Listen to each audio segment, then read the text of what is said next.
Hello बच्चों, let's read the question first. The question says which of the following is incorrect about ascomycetes. तो अब हमें incorrect बताना है किसके रिगार्डिंग, एस्कोमाइसीट्स के रिगार्डिंग। तो पहला हमें दिया हुआ है mycelium in ascomycetes is septate and coenocytic. तो बच्चों अगर सेप्टेट है तो सीनोसिटिक तो है ही नहीं, ये गलत हो जाएगा।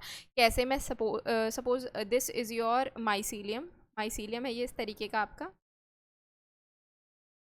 ये आपका माइसीलियम है, ठीक है। इसमें अगर सेप्टा प्रेजेंट है तो एक सेप्टा कुछ इस तरीके से फॉर्मेशन है यहाँ पर हर एक चैम्बर में एक न्यूक्लियस प्रेजेंट होगा, तो ये सीनोसिटिक नहीं होगा। सीनोसिटिक कंडीशन कैसी होती है? सीनोसिटिक कंडीशन कुछ इस तरीके होती है।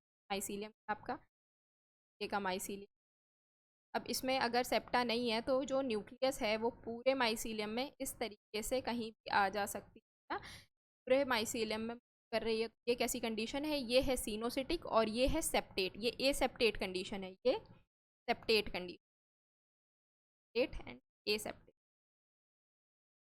ठीक है, ये तो बात हो गई सेप्टेट और ए सेप्टेट की। ये स्टेटमेंट है वो इनकरेक्ट है रिगार्डिंग एस्कोमाइसीट। एस्कोमाइसीट्स में क्या होता है बच्चों? जो सेप्टा होता है वो सेप्टा प्रेजेंट होता है और जो माइसीलियम होता है वो ब्रांच होता है, ब्रांच्ड होता है, यानी कि इस तरीके से ब्रांच्ड दिखेगा, ब्रांच्ड एंड सेप्टेट। तो ये यहाँ पर गलत है, इसकी जगह अगर यहाँ पर ब्रांच्ड होता तो ये सही हो सकता था, ब्रांच्ड होता है, ये स्टेटमेंट हमारा गलत है।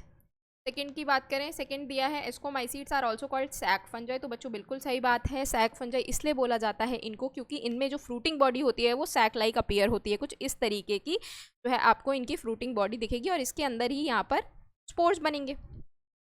तो ये स्टेटमेंट भी सही है। Asexual spores of ascomycetes produce exogenously by conidiocarp. तो बच्चों ये बिल्कुल सही स्टेटमेंट है। जो एस्कोमाइसीट्स होते हैं उनमें ये माइसीलियम है बच्चों, माइसीलियम है, इस पर कुछ तरीके की फ्रूट बॉडी यानी कि कोनिडियोकार्प है, उसके ऊपर क्या लग रहे हैं? कोनिडिया लग रहे हैं आपके तरीके से आपको अपीयरेंस दिखेगा। और ये कैसे प्रेजेंट है? एक्सोजेनसली प्रेजेंट है, यानी कि आउटर साइड प्रेजेंट है। तो ये स्टेटमेंट बिल्कुल सही है। अगर मैं बात करूँ सेक्सुअल स्पोर्स की, यहाँ पर ऑप्शन 4 में दिया हुआ है sexual spores in ascomycetes are called ascospores and are produced exogenously by ascocarp. तो ये बिल्कुल सही स्टेटमेंट है बच्चों। तो इसकी फ्रूटिंग बॉडी होती है, एक सैक लाइक स्ट्रक्चर होता है, सैक लाइक स्ट्रक्चर होता है, उसमें एंडोजेनसली यानी कि उसके अंदर इस तरीके से अंदर यहाँ पर आपको स्पोर्स जो है दिखेंगे, स्पोर की प्रेजेंस दिखेगी सैक लाइक स्ट्रक्चर के अंदर। तो और इसके जो सेक्सुअल स्पोर हैं उसको हम एस्कोस्पोर्स भी बोलते हैं। तो ये जो स्टेटमेंट है ये बिल्कुल सही है। जो हमारा इनकरेक्ट स्टेटमेंट के बारे में बात हो रही थी, जो इनकरेक्ट स्टेटमेंट था वो था ऑप्शन नंबर ए।